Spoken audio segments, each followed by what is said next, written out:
If you were running the Republican Party, if you were Reince Priebus, would you make an issue out of Black Lives Matter as far as let's make America safe again? Would you spotlight this group as a provocateur that's a fuse lighter?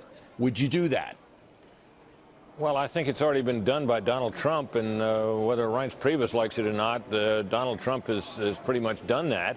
And the theme of the convention, as you suggest, Bill, on this very day, suggests that at a minimum that these recent episodes involving these atrocities against the police are an issue and will continue to be.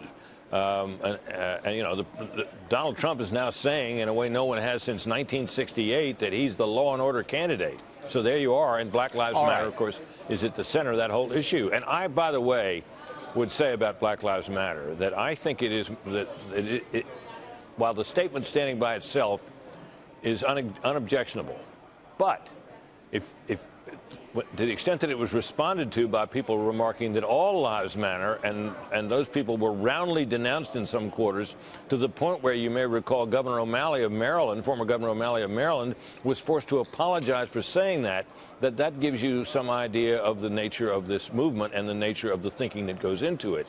It is not a movement that is saying simply Black Lives Matter too, because it couldn't sit still for the idea that all lives matter, and of course all lives matter. Yeah, they don't want any diversion from their hypothesis that America is an evil country run by white supremacists, and that is the core of the belief system of the people who run it.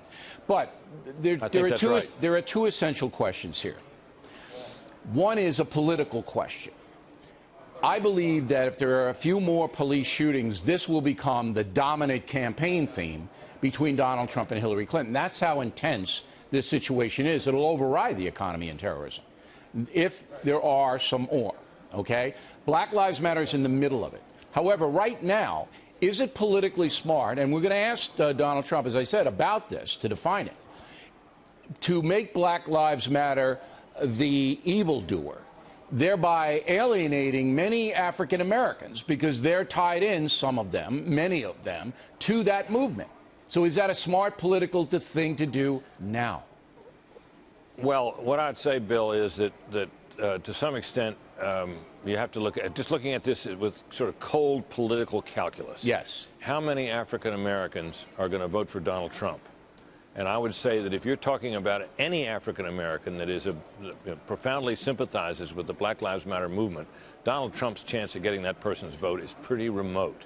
On the other hand, there may be people in the African American community who are disgusted by what Black Lives Matter and its implications and what it will seem to many people it has led to, that it might not hurt him in the least with them. But I don't think that Donald Trump is trying to run up unprecedented totals in the white community and bring out voters he thinks weren't there the last time for Mitt Romney who are white. So, I mean, I think it's just from a coldly political standpoint, not from a moral standpoint, but from a coldly political standpoint, it might indeed be the right play.